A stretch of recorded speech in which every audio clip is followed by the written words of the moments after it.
Parfois apprécié, souvent détesté, Sasuke Uchiha est un personnage qui a divisé les fans, surtout durant la période de Naruto Shippuden. Mais on ne peut pas nier qu'il est l'un des personnages les plus importants de l'œuvre, et grâce à son meilleur ami Naruto Uzumaki, il a pu évoluer dans sa façon de penser et devenir quelqu'un de meilleur. Et depuis, il fait tout pour expier ses péchés et est prêt à mourir pour le village de Konoha. Mais ce qui va nous intéresser aujourd'hui, c'est la mort de ce grand personnage. Supposons que ce dernier mourra dans la suite de Boruto, quel personnage tuera notre cher Sasuke? Salut tout le monde, c'est Abdou, j'espère que vous allez tous très bien. Alors je vous ai posé la question concernant la mort de Sasuke, et la grande majorité pense que c'est Borushiki qui le tuera. Et j'ai vu plusieurs arguments qui tiennent la route. Et là l'objectif est de vous donner mon avis là-dessus. J'ai prévu d'autres vidéos sur le sujet, donc celle-ci ce sera un peu l'introduction. Bon, sans plus tarder, on commence juste après ma petite question de culture. Quel est le nom du frère de Madara et comment est-il mort? Bonne chance à tous et bon visionnage. Au passage, bravo à Meli Anime et Manga, qui a été le premier à répondre parfaitement à ma question précédente. Pour commencer, il faut analyser rapidement le personnage de Sasuke. Après être revenu dans le droit chemin, il avait dit à Kakashi Sakura qu'il part dans un long voyage dans le but d'expier ses péchés. Parce qu'il faut rappeler qu'il a quand même tué plusieurs personnes pour arriver à ses fins, et il a blessé les personnes qui tenaient à lui. Et maintenant, il en est conscient, et c'est pour ça qu'il n'a pas voulu récupérer son bras, et qu'il continue de voyager sans relâche pour protéger le monde Shinobi de toute menace. Et tout ça dans le but de se racheter. Et même dans Boruto, après tout ce temps, je pense qu'il s'en veut encore. Et c'est pour ça qu'il ne vit pas tranquillement avec sa famille comme tout le monde. Non, lui, c'est le seul qui est en permanence en mission. Et la preuve, c'est quand il a discuté avec Naruto dans le passé, il s'est rendu compte encore plus de ses erreurs et de toute la douleur et tristesse qu'a dû subir Naruto à cause de lui. Maintenant, vous vous demandez c'est quoi le rapport avec le sujet de la vidéo. En fait, bien saisir l'évolution des personnages nous permet de pouvoir anticiper sa finalité. Quand on voit qu'après toutes ces années, au fond de lui, il s'en veut encore, ça montre que s'il devait mourir, ça doit être en tant que héros, en sauvant toutes les personnes qu'il a blessées par le passé. Et je trouve que sa mort peut avoir encore plus d'impact que celle de Naruto auprès de personnages comme Sarada, qui pourra éveiller son Mangekyou Sharingan à ce moment-là. Ou encore Boruto qui va beaucoup évoluer s'il voit son maître qu'il admire mourir sous ses yeux.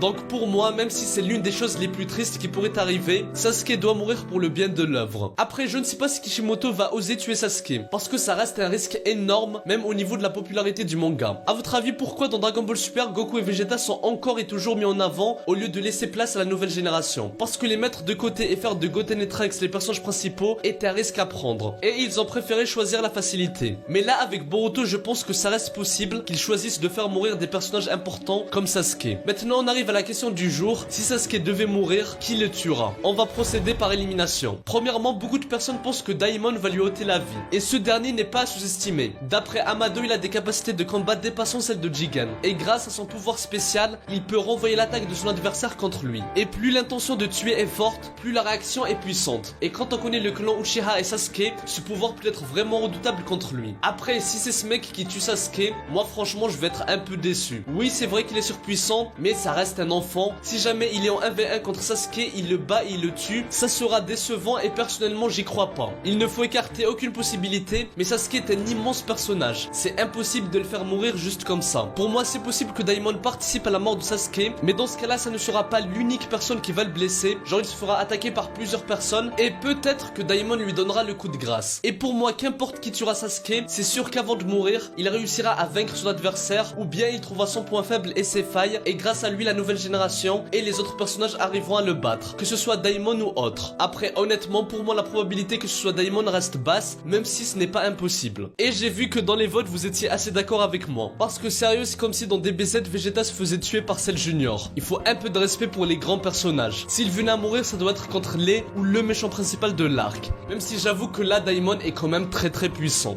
Bon, je ne veux pas trop m'éterniser sur chaque possibilité, mais parmi les autres personnages, il y a Code qui veut se venger de la mort d'Ishiki Otsutsuki. Et Sasuke fait partie de la liste. Et à mon avis, avant de mourir, Code réussira à tuer au moins un mec de sa liste. Sinon, ça sera quand même un flop pour le soi-disant successeur d'Ishiki. Mais bon, ça, j'en parlerai une autre fois. Il y a aussi Kawaki que vous avez cité. Je vous laisse me dire ce que vous en pensez dans les commentaires. Il y a aussi le cas d'un futur ennemi, mais bon, bref, on parlera de tout ça la prochaine fois. Maintenant, on va passer à Borushiki. Mais avant ça, je vous le dis, je suis convaincu que si Sasuke ou Naruto vont mourir, ils auront une belle mort. Et leur mort ne doit pas être un échec. Ce que je veux dire par là, c'est comme le cas avec Daimon que j'ai voulu vous expliquer. Si ce mec, il vient et tue Sasuke simplement, comme beaucoup le pensent, ça serait une mauvaise fin pour le personnage. Il faut que sa mort soit un accomplissement. Par exemple, sa mort servira à battre une menace énorme contre le village de Konoha et le monde des shinobi en général. Mais voilà, en tout cas, c'est juste pas possible que sa mort ne serve à rien. Il faut au moins qu'il confie le reste à la nouvelle génération, que ce soit symboliquement en faisant un discours de fin à Boruto ou en transmettant sa puissance à la génération future, comme par exemple au frère offrir son œil à Sarada. Mais bon bref, passons à Borushiki. Vous êtes plus de la moitié à penser qu'il tuera notre cher Sasuke et c'est compréhensible. Il y a plusieurs signes qui montrent que c'est possible. Déjà c'est lui qui a détruit son Rinnegan. En plus il a dit à Boruto que s'il perdait le contrôle il ferait tout pour l'arrêter, allant même jusqu'à le tuer s'il le faut.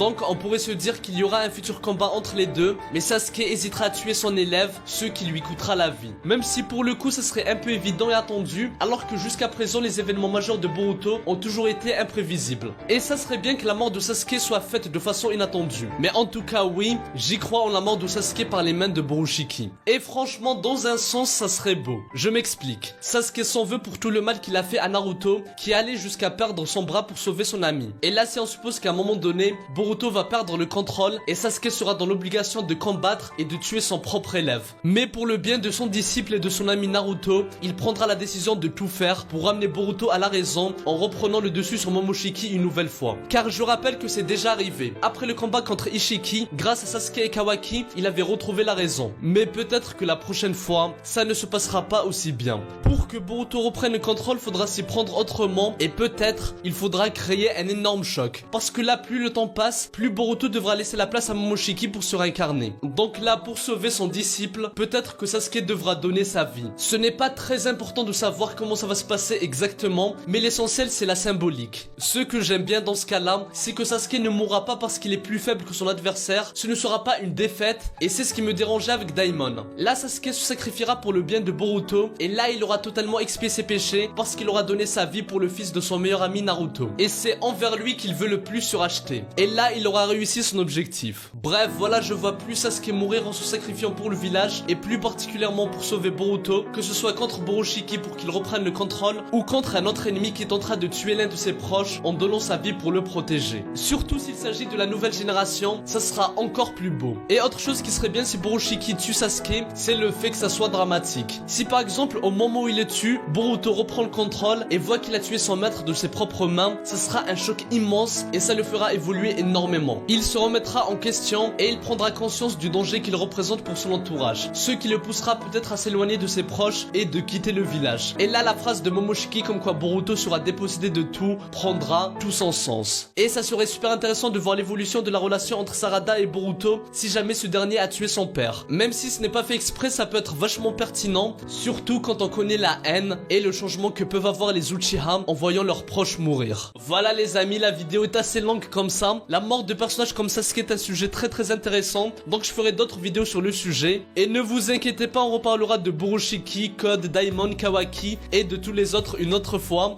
Donc n'hésitez pas à vous abonner pour rejoindre mon labo. Les réseaux et ma chaîne de secours sont en description. Moi je vous dis à très bientôt et que la paix soit sur vous. Hello, Psy, Kankuro.